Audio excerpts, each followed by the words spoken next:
So up to the last class, we have discussed document representation, how to represent the document so that it can be indexed, efficient retrieval, efficient search. We have discussed on the indexing or how to perform this indexing as well. And in the last class, we have discussed regarding this query representation, how to represent an information need as a query. We have discussed two-way, like in the boolean, using the boolean clause. That is the first way, using the boolean clause, and the second was using free flow text. And we discussed briefly that free flow text is the most sought after form of query. That is, in boolean clause we need to use this and, or, not, this kind of boolean clauses, but instead in case of a free flow text we need to just specify the keywords. Okay, we have also discussed one type of retrieval model, that is called the boolean retrieval model, which works on the boolean clause or the first type of query formulation. Now, today we will be starting with the second type of retrieval model, that is called ranked retrieval model.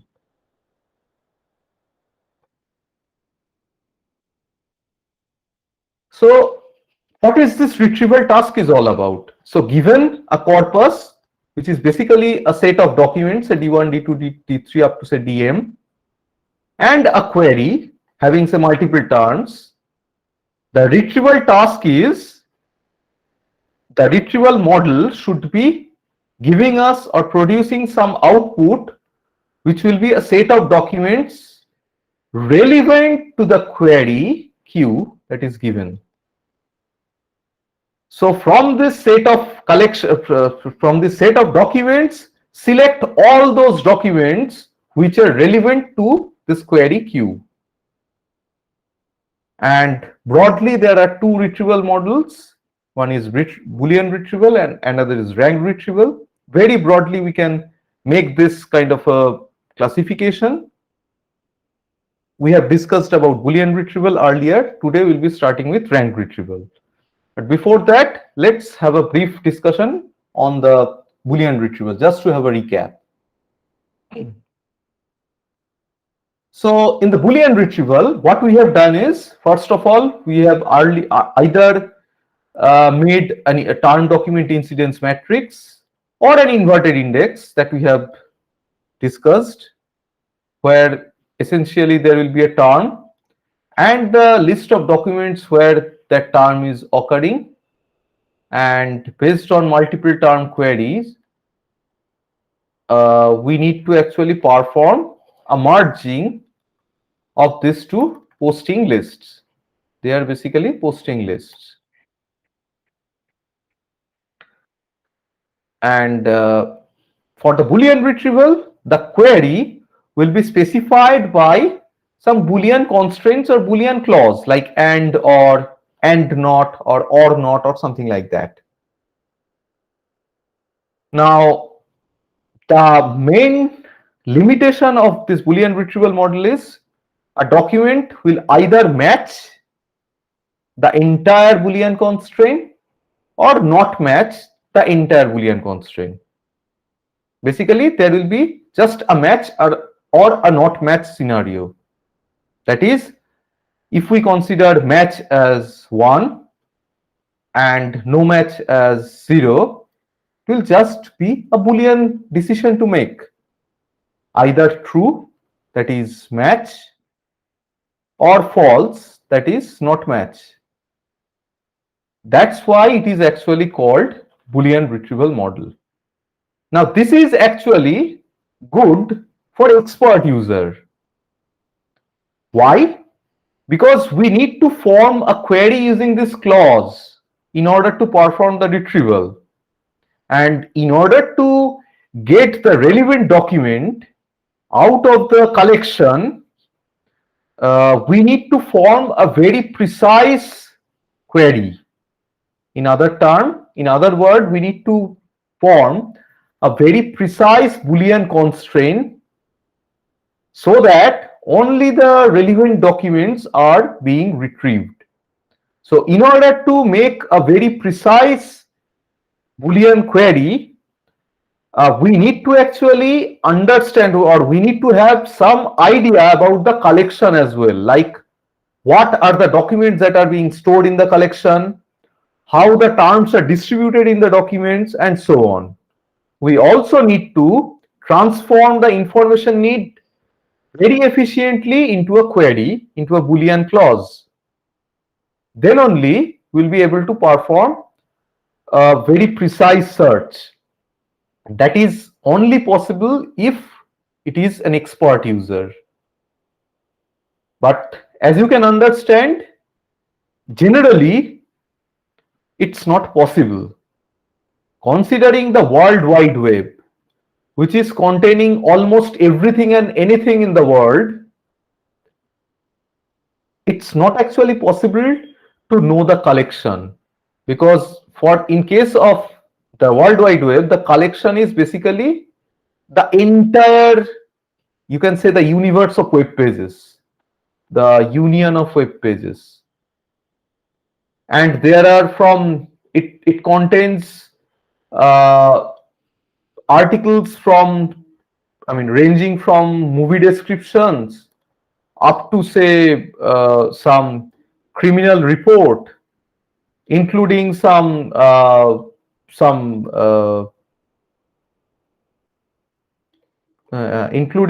medical reports as well. So having the knowledge of movies together with criminology, together with medical expertise, together with so many other things, it's not actually possible. So it is not actually good for majority of the user. And essentially for www or World Wide Web, it is not actually possible, because it is very hard to write a perfect Boolean query. Because a perfect Boolean query needs, to form a perfect Boolean query, we need to have the understanding of the collection as well. And another thing is, in Boolean retrieval, we have seen that during the retrieval assignment that we have written, we have seen that given a query, many documents were being retrieved. For example, if we are searching with a query such as, say, murder and crime, you will be finding many documents where this term might be actually containing only once, the murder and or crime. So considering the broadness of the Boolean query, Boolean retrieval will be returning us thousands of documents, maybe more than that. So users don't actually want to go through all those results, right? So in general, Boolean retrievals are mostly unranked, that we have discussed so far. By unranked, I mean it will be retrieving a set of documents that satisfies the constraint, the Boolean constraint, in no particular order. But there can be a ranked version of the Boolean retrieval as well. So how to actually make the ranked, basically make a ranked list with this? We can actually retrieve the document satisfying the constraint first of all, and then we can order those retrieved documents from the step 1. Now in step 2, what we can do is we can order the documents retrieved in step 1 on the number of ways they satisfy the constraint. Like if a document is satisfying the AND or the Boolean constraint more than once, that is given a document, if the clause is being satisfied here, maybe here, we can give it a higher weight. But still, it is not a ranking by relevance. It is a ranking by majority of constraint matching. But we need some kind of a ranking mechanism which will be ranking the documents by their relevance to the query.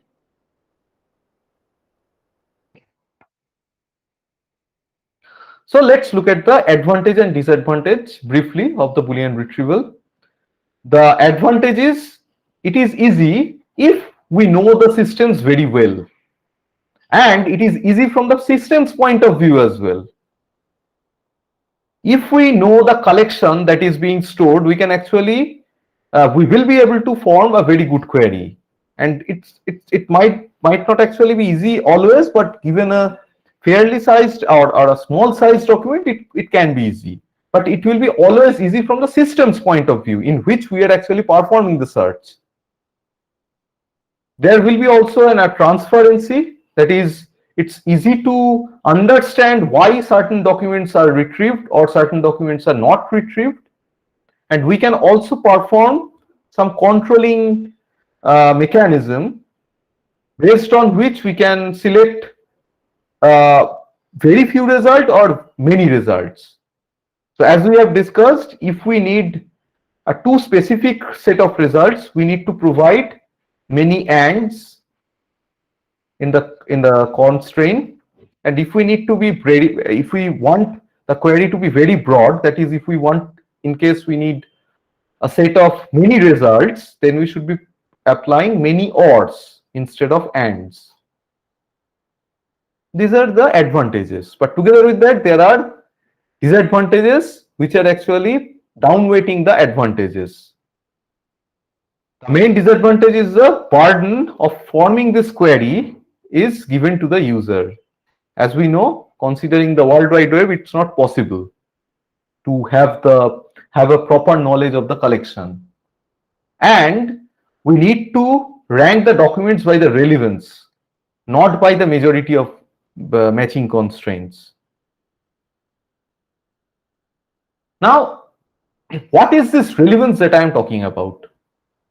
So there can be many factors that can affect the relevance of a document given a query,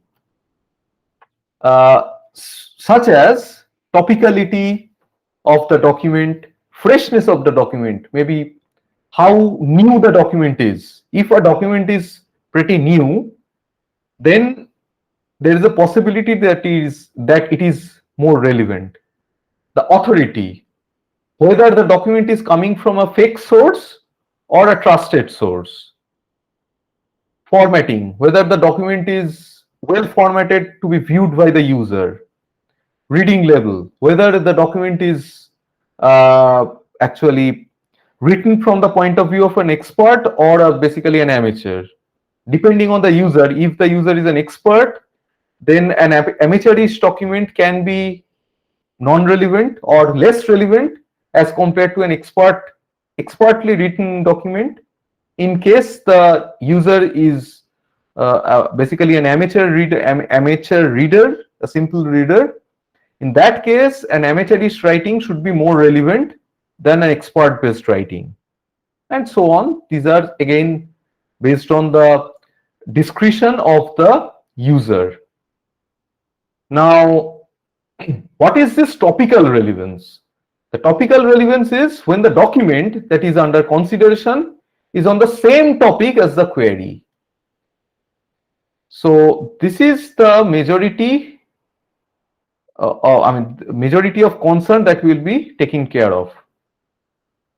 Having some notion to metricize this, the topical relevance. But the rest of this features or rest of these factors which can actually affect the relevance are basically user dependent. As I have said, based on the user's expertise, some documents can be considered as a relevant one, and some document can be considered as a non-relevant one, and it can also be the vice versa situation if it is given to some other user. We can kind of understand this from the point of view of a textbook. Given a set of textbook, when one is an advanced one and another is a very basic one, if a student is an expert in the field, he will be finding the basic one mostly, I mean, not that much relevant as compared to the advanced one. So our focus in this course will be to predict the topical relevance. That will be the major focus we will be doing, we will be actually working on in this course. So this is actually the background of what is called the best match retrieval model. So far we have done actually an exact match based retrieval model, which was the Boolean retrieval model. Here we will be performing a best match based retrieval model. A best match retrieval model predicts the degree to which a document is relevant to a query. It predicts. So ideally, the best match retrieval model should be expressed as the relevance of a document for the given query. But most of the cases, we will not be having the knowledge whether a document is actually relevant to a query or not. So instead of having this, I mean, instead of or in absence of this information, relevance of Q given D or Q comma D, in practice what we will be using is we will be using a similarity based approach. That is, we will be computing the similarity between the given query and the document, and based on the way this similarity will be defined, we will be basically getting a ranked list as an output from the system. So that is, some documents will be having more relevance to the given query and some documents will be having less relevance. That is, we'll be having the impression of a ranked list. So which is essentially what we get when we perform a search on Google. Basically, what we get is in computer terminology is called 10 blue links. So basically, we are given 10 blue links. This is also called search engine result page, SERP. This is another terminology that is very popular in the research community. So essentially, what we will be doing in this best match retrieval model is basically a ranked retrieval. Now, the major question is how to compute the similarity between this query and the document. That is the main topic of interest in this course. Now, for the ranked retrieval, a query will be a free flow text, as we have discussed earlier, as we have mentioned earlier. In case of Boolean retrieval, it was basically a Boolean clause or Boolean constraint. Here it will be a free text query, just containing some keyword, Q1, Q2, and say Q3. Just some terms which will be given as the query. And it is expected that the results will be ranked based on their relevance with respect to the query. Now, in comparison to the Boolean retrieval, where we were returned with hundreds of thousands or maybe more than that number of documents, here in case of a ranked retrieval, we know, or the user will be knowing, that the topmost one is the most relevant one according to the retrieval model. The second one is the least one. The third one is the least one. So in the ranked list, after looking at the seventh document, if we understand that this is not actually relevant, ideally there is no point in going downwards. Why? Because ideally, if they are ranked in the properly based on their relevance with the query, then this is the most relevant one, this is the second most, third most, and if we find that the seventh document is non-relevant, then the eighth document will be more non-relevant, that is less relevant, and so on and so forth. So there is no point in going downward in the list. So large result sets are not actually an issue here, because we will be just providing the user with say top 10 or top 20 results. Okay, and the implicit assumption is that the top rank documents are most likely to satisfy the user's query or user's information need. So the essentially our target is to score the documents based on their relevance to the query. So this is the main thing that we should be doing. So the primary question is how to define the score function, score t comma q. So at some point I might be actually writing it as q comma d, but they are actually, they are actually unordered. I mean I will try to keep a single terminology, but sometimes I may missed, following the same notation. So score d comma q and score q comma d essentially will be the same. Now, with the knowledge that we have gained so far, we can actually implement a very basic rank-based retrieval using a metric called Jaccard coefficient. It is a commonly used metric that measures the overlap between two sets.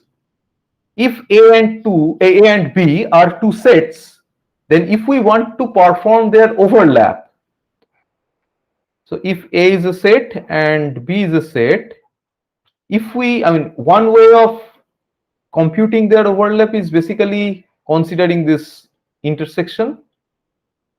But note that this intersection is not actually considering these portions, right? Which are the non-overlapping portions. A proper way of, or a proper or a more formal way of computing the overlap between these two sets is basically by using this Jaccard similarity or Jaccard coefficient.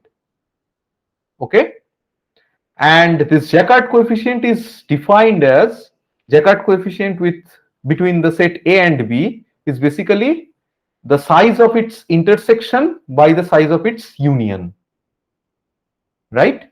So if a document D1 is containing the terms say to be or not to be, and if another document say D2 is containing the terms you have to be more careful, then the intersection size is basically 2, right? And the union size is basically 1, 2, 3, 4, 5, 6, 7, 8. Note that I'm only considering the unique terms. So the unique overlap, so D1 is basically containing, so if it is D1, so it is basically containing to be or not, right? These 4 terms it is being considered in the D1. And in the D2, we have 6 terms, you have to be more careful. So altogether there are 8 terms. So that's why their union is 8.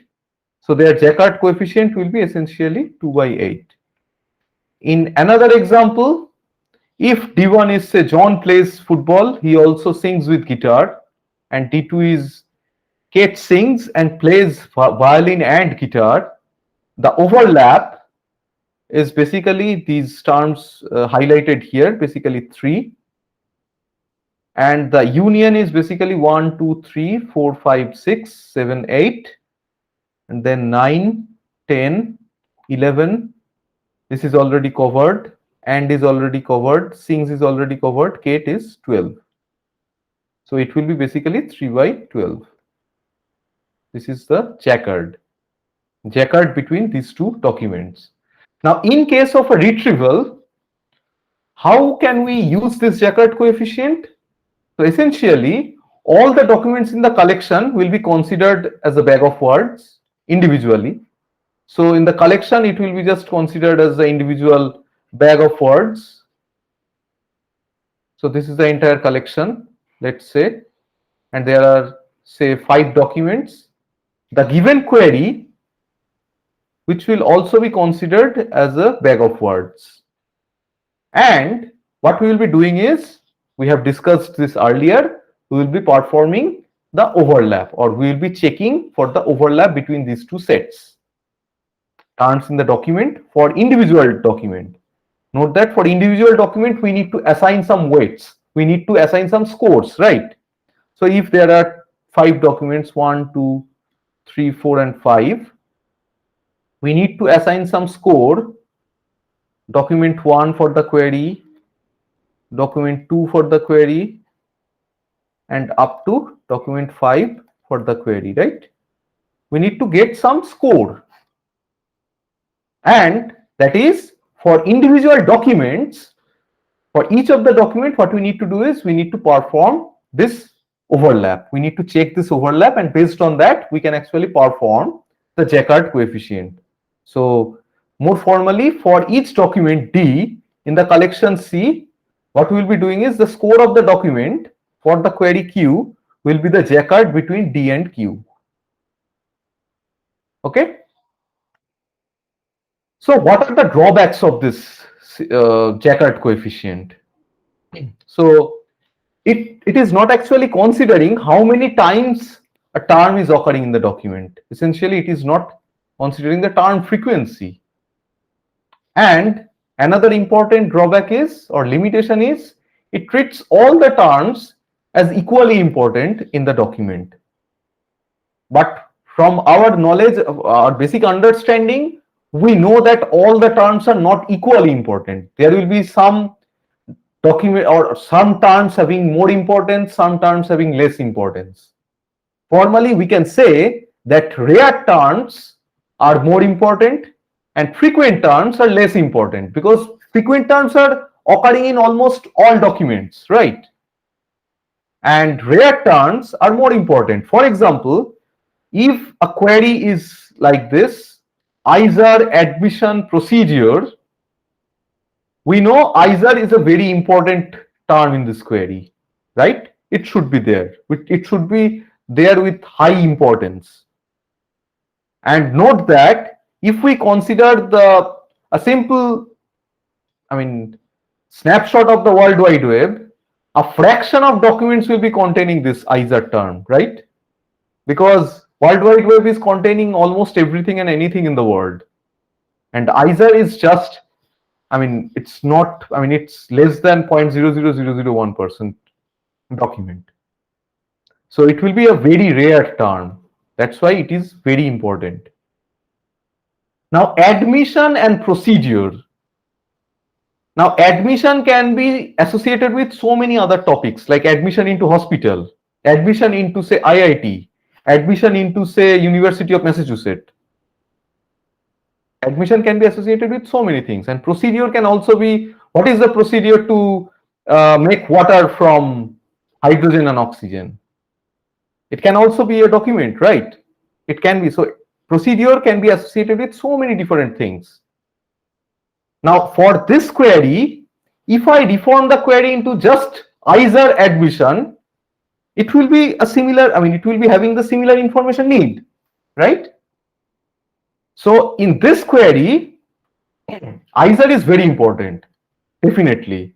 But if we consider the other two relatively common terms, relatively frequent terms, admission should be having more importance. Why? Let's consider two queries, IISER admission and IISER procedure.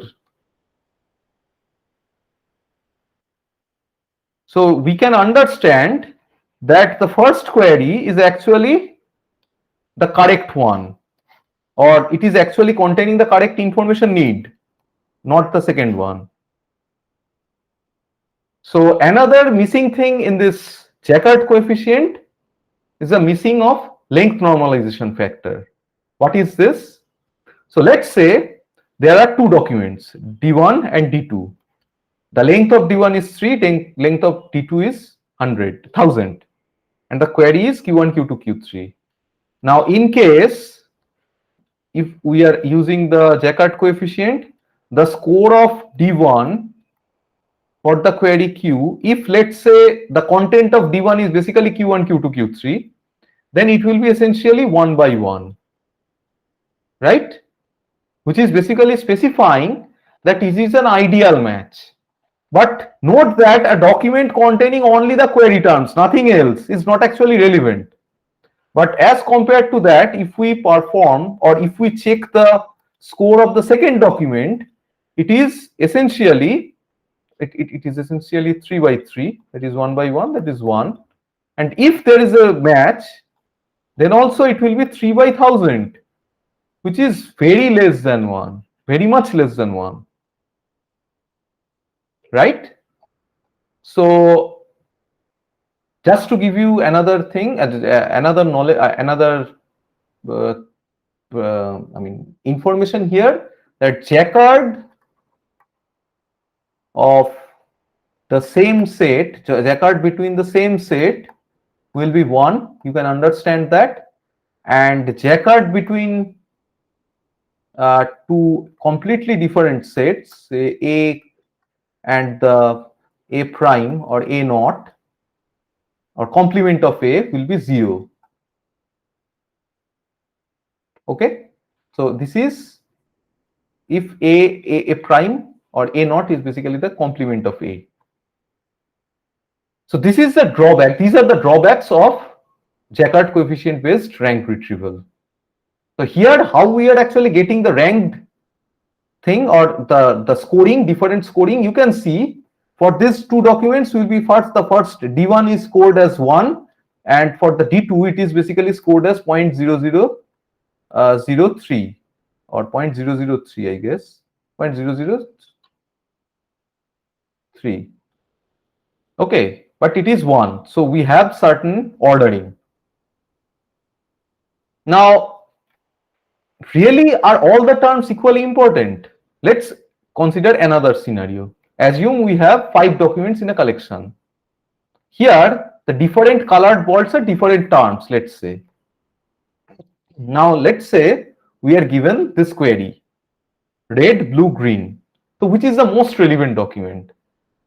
So, from the document, we can see the yellow one, yellow term is present in all the documents. So, it is most likely to be a frequent term, right? So, it should be less important.